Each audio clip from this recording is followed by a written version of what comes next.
Buonasera a tutti. Come oramai di consueto iniziamo da Sky Sport e poi i colleghi di Roma Radio e Roma TV ci porgeranno le domande degli altri giornalisti. Iniziamo da Sogna.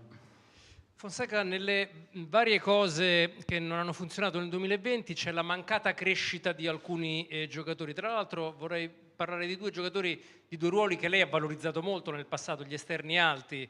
Nello Shakhtar ha valorizzato diversi giocatori in quel ruolo, Under e Kluivert. Era giusto, è giusto aspettarsi una crescita un po' più rapida da loro? Devono cominciare a essere decisivi? Dovevamo aspettarci di più da questi due giocatori, secondo lei? Io penso che non è giusto in questo momento parlare solo dei due giocatori. Penso che tutti noi dobbiamo fare meglio, non è solo questi due giovani come sono Kluivert e Under. Penso che tutta la squadra, tutti noi abbiamo capacità per fare meglio.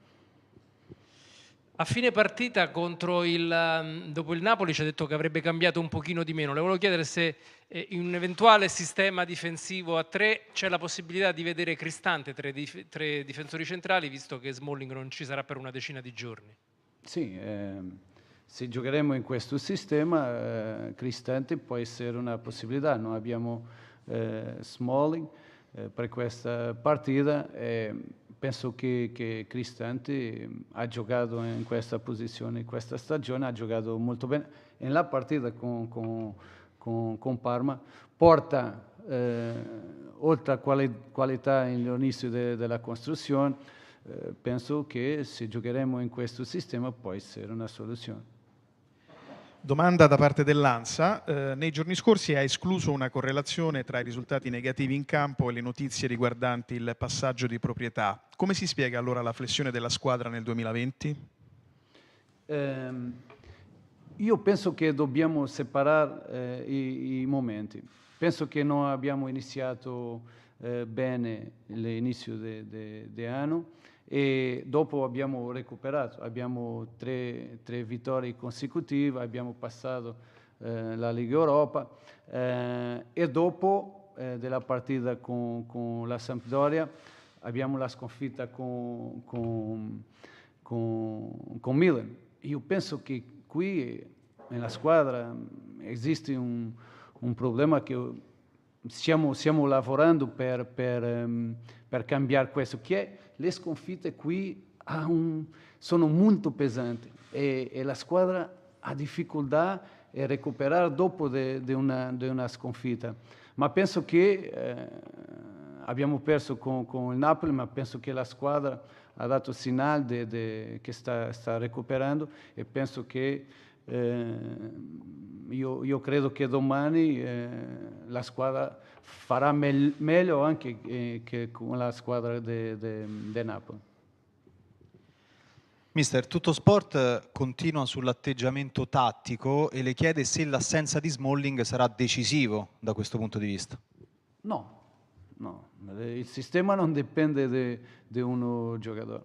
Vediamo domani in che sistema giocheremo, ma non dipende solo da un giocatore. La Gazzetta dello Sport le chiede se in un 3-5-2 Carles Perez può diventare la spalla d'attacco di Dzeko e cosa cambia in campo tra lui e Kluivert come assistenza al bosniaco in fase d'attacco. Poi giocare penso che non cambia molto, sono due giocatori con caratteristiche diverse degli altri attaccanti, in questo caso Dzeko sono giocatori più veloci, più dinamici, ma sono in questa posizione giocatori simili. Domanda da parte del Tempo, le dà fastidio leggere i nomi di altri allenatori che la potrebbero sostituire? Nessuno. Domanda del Corriere dello Sport. La crisi di risultati è riconducibile al fatto che la Roma è apparsa in ritardo dal punto di vista atletico rispetto agli avversari? No, io ho parlato sempre che per me non è un problema la questione fisica. Repubblica le chiede come mai, quando c'era la possibilità di vincere la partita, ha scelto Zaniolo, che non poteva essere fisicamente in grado di reggere l'urto. Se Zaniolo era con noi nella partita era perché era pronto per giocare. È vero che non è pronto per giocare molto tempo, ha giocato il tempo giusto, 30 minuti in questo momento è giusto per Zaniolo, non puoi giocare più in questa partita con Napoli. Ha giocato bene, è vero che non sta nella meglio condizione fisica, ma ha giocato bene. Sempre su Zaniolo, il romanista le chiede se è pronto a giocare dall'inizio. No, per me no. Non possiamo dimenticare quanto tempo è stato infortunato Zaniolo. Dobbiamo avere cuidado con la situazione di Zaniolo. Cuidado non è... Attenzione. Rete Sport, la Roma ha gli stessi numeri di un anno fa quando cambiò allenatore e praticamente anche gli stessi punti e stessi numeri. Come si convincono i tifosi e i giocatori che c'è stato un progresso rispetto alla passata stagione?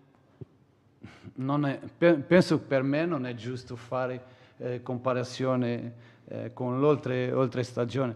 Anche io non posso parlare di oltre stagione perché non conosco profondamente la realtà di questa stagione.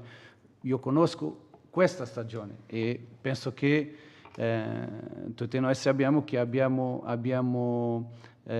cambiato tanto. Abbiamo questa stagione fatto tante cose bene e la mia preoccupazione è ritornare a fare tutto bene, non dimenticando che siamo all'inizio di un progetto. Conosco tanti allenatori che oggi sono allenatori che vincono in campionati molto importanti d'Europa e che all'inizio non hanno vinto niente. Domanda di Teleradio Stereo. Negli ultimi giorni sia lei che Mkhitaryan avete parlato di problema di mentalità, escludendo problemi legati alla condizione fisica. Che cosa è successo dal punto di vista mentale dopo il lockdown? Come mai si presenta questa debolezza mentale? Io ho parlato adesso, per me, di una cosa che è importantissima qui. Fare capire che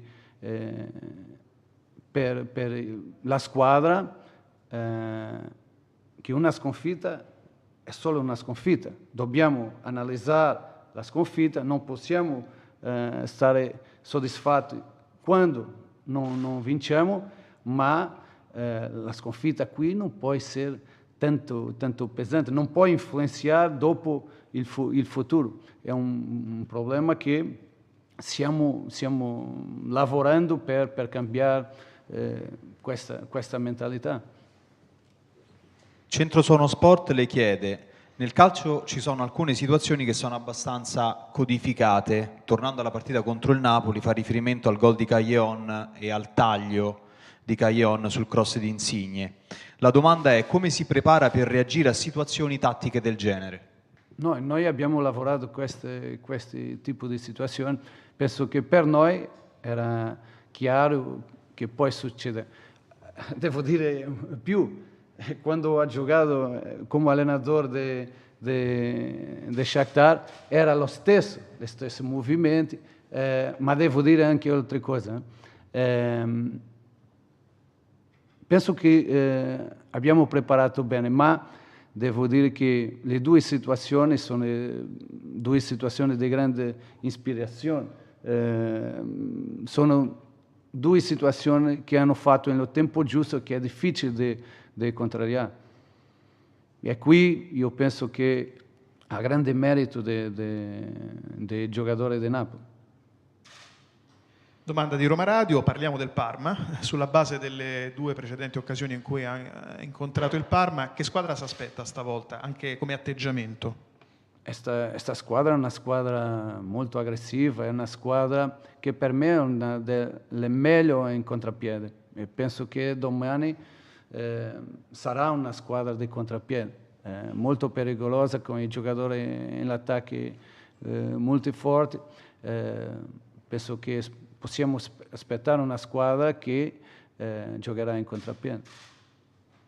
Da parte nostra di Roma TV invece le volevo chiedere, mister, alla fine della partita contro il Napoli lei aveva detto che avrebbe cambiato poco nella partita successiva, quindi domani la domanda è su quali ruoli sta maggiormente riflettendo. Come ho detto, io non penso cambiare molto.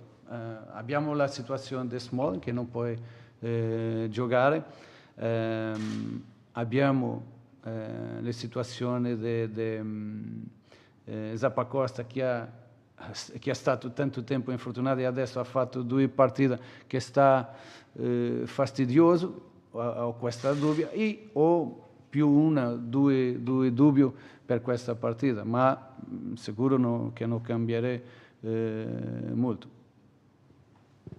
Grazie. Grazie.